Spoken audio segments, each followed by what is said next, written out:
Piketon could soon be home to the world's largest data center. This week, we break down the data center debate happening in Washington and right here at home, and what this massive development in Pike County means for local jobs and energy. But first, at Morpsey, we like to call these the big moves.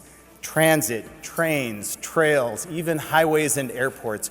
Projects that are going to shape how our region moves as we grow. Moving Central Ohio's future forward. Billions of dollars in projects already in motion across the region. And this week, leaders laid out what's coming next. And the future of warfare is being built in Central Ohio. Autonomous drones are now rolling off the line at Arsenal-1. What the weapons company said this week about the future of Fury. Central Ohio is booming. We all see it. We can all feel it. So here's what we uncovered this week in Boomtown.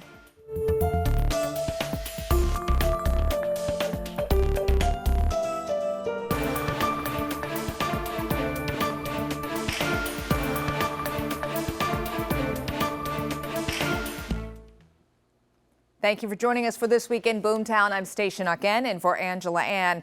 AI is a booming business across our region, and the debate is heating up. We're going to get to all of that in just a moment. But first, let's take a look at this week's headlines, starting in Delaware County.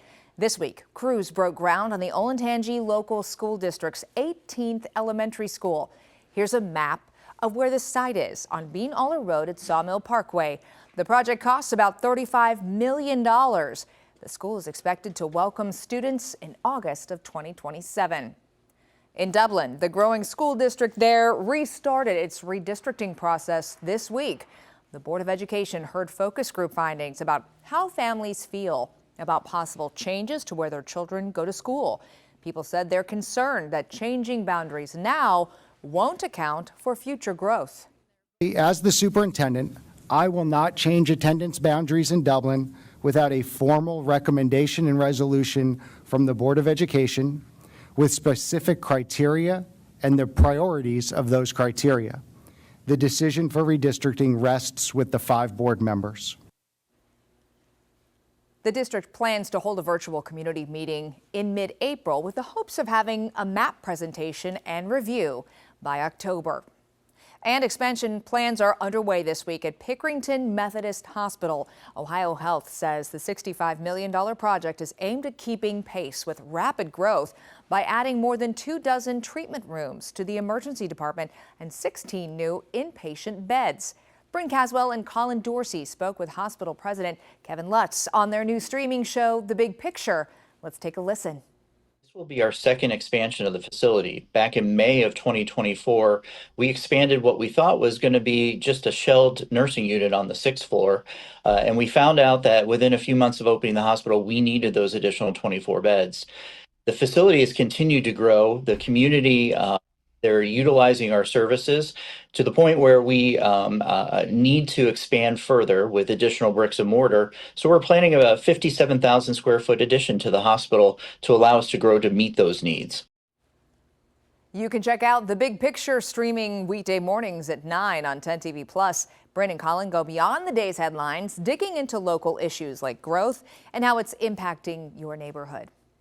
And coming April 1st, you'll have a brand new Metro Park to explore. The Great Southern Metro Park opens April 1st with 70 acres to explore. It's located on Williams Road in Columbus by the Scioto River corridor and runs along the Old Riverboat Canal land. The park features trails, a playground, even a 230-yard obstacle course. This is the region's 21st Metro Park, proving that even our green spaces are growing.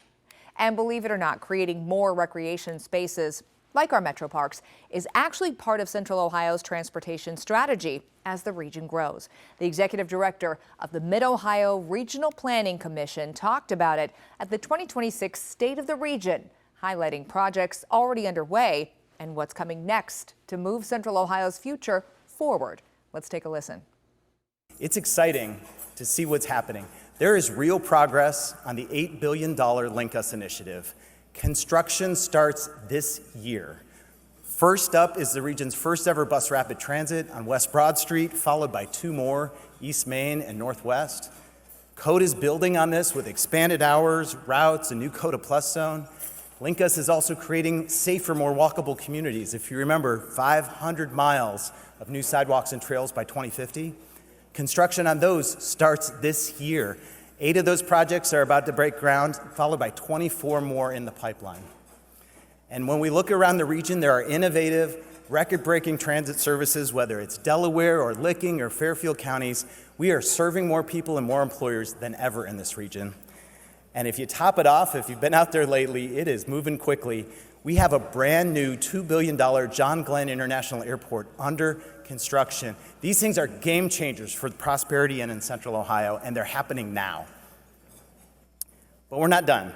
We want to look beyond these, and we want to stay focused on some big transportation aspirations. So let's talk about some of those. Our region wants to be connected to each other and to nature. And if you follow Central Ohio Greenways, their goal is 1,000 miles of trails for recreation, health, and wellness. This is a simple choice for our future. I think we all agree we should link every neighborhood to parks, schools, and main streets, and this is how we get that done. Even bigger, Morpsey's 4-year transportation plan has $4 billion over the next few years, from 7071 interchange projects to improving connections to the north and much, much more. Greg Lindsay was the keynote speaker at the State of the Region. He's an urban innovation expert. He said Central Ohio's strong economic momentum, focus on housing and vision for transit is a winning strategy. But he also challenged leaders to put their future focus on creating connected communities. So, we talk about building trust in community. Well, that starts with connection. That starts with being with people in public and private spaces face to face. That lasting connection only comes from these kinds of encounters, and it's not an individual effort. It has to be something that's supported by the community and the built environment as well. We want to look for examples of how to advance the region forward. Here's an example I would take. Tulsa Remote is an incredible program funded by the George Kaiser Foundation. They've brought 4,000 people into Tulsa who work remotely for other companies there, but they are present in the core of Tulsa. And they've created an entire program and welcoming cohort to bring them in, to make them part of the Tulsa story. It's not just like, here's your welcome packet, but really designing ways to get people to discover it. A few years ago, building on these ideas and others, my friend Lev Kushner and I came up with the idea of the Department of Hospitality. We argued in Bloomberg and elsewhere that cities should consider merging their tourism and economic development arms to focus on winning the hearts and minds of individual people who might move there and contribute to the economies, and not just throw tax breaks at corporations. We argued here that, the quality of life is ultimately the sales tool that's at work in a place like Mid-Ohio here. That combination of affordability, amenities, great weather, at least at the moment here. How do you basically bring it all together here where people will be attracted to it and make your unique essence the sales pitch? The data center debate is now going national. President Trump met with tech leaders to roll out the Ratepayer Protection Pledge, pushing for companies to build their own power sources so they don't drive up your electric bill. The president says some of the biggest names in tech are already on board, including Microsoft and Amazon. Both are expanding right here in Central Ohio with projects in Sunbury, Marysville, and Hebron. So what does that actually look like in real life? Well, federal officials say look no further than Piketon, where there's a new $33 billion project that could transform a former nuclear site into power for the world's largest data. 10 TV's Carla Rogner has details. We took a tour of this 6-mile square site. This was originally built to be a weapons plant in the 1950s. Leaders today say it played a pivotal role in the Cold War, and now it will help the U.S. win the AI race. SoftBank Energy is planning a 9.2 gigawatt natural gas plant that will power a new 10 gigawatt data center. The CEO of SoftBank says it will be the largest in the world. So this is the center of our super intelligence. This $33 billion project is the first of what will eventually be a $550 billion U.S.-Japan strategic trade and investment agreement. Since SoftBank will generate its own power, the CEO and federal officials say this project will not raise electric bills for residents. This will produce reliable, affordable energy in the United States of America. It will drive down the price of local electricity. At the peak of construction, project leaders estimate having 35,000 construction jobs. They say there will be 2,500 permanent jobs at the data center once it's complete. If it was done today, it would be bigger than all of the other AI data centers in the world combined. So it is just gigantic in scale. You can see construction has begun here. They say the data center should be operating within 2 years. Reporting in Pike County, Carla Rogner, 10 TV News. Carla, thank you. The idea sounds simple. Build your own power, keep consumer costs down.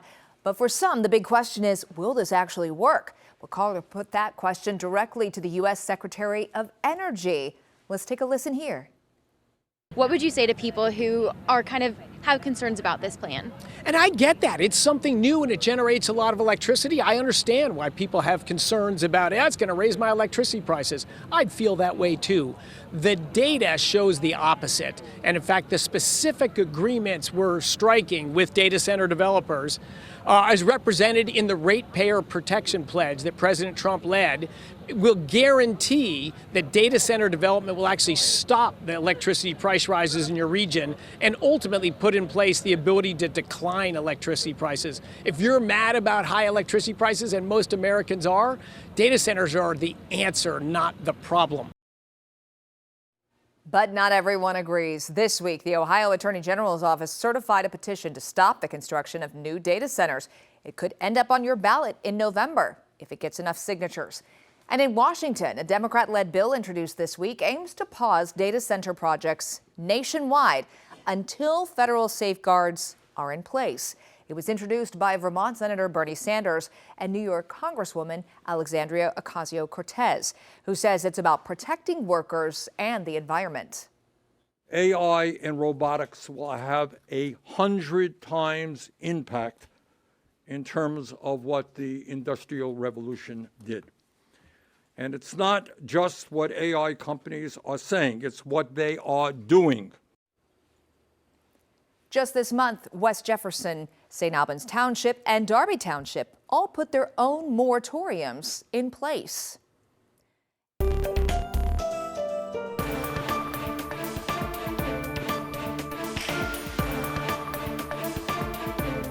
And we end this week with some big news out of Pickaway County.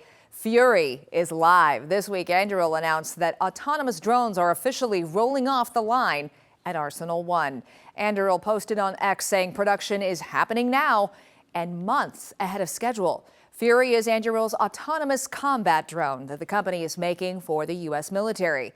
Angela Ann exclusively interviewed company founder Palmer Luckey just a few weeks ago. They talked in depth about the autonomous weapons Anduril is making here in Central Ohio. I can put them into harm's way. I can trade them against an enemy. I can put them out as the tip of the spear, engaging in tactics that are likely to get it killed because the strategic outcome of that mission is worth it. Imagine trying to play chess without pawns. Imagine if you didn't have pieces that you could put in harm's way without fear. I think that autonomous weapons like Fury are going to be a critical part of the way that we deter wars and win wars. The other side is economic. The thing about autonomous weapons is that you can buy a very large number of them without having to increase the amount of manpower. You can watch Angela's entire exclusive interview with Palmer Luckey right here on 10 TV Plus. We want to thank you for joining us for This Week in Boomtown. If you have questions related to Central Ohio's rapid growth, we'd love to hear from you. Just text us 614-460-3345. And if you're watching us on YouTube, be sure to like and subscribe. You can always drop your question in the comments section too. Thanks for watching This Week in Boomtown. I'm Stacia Again. We'll see you again next week.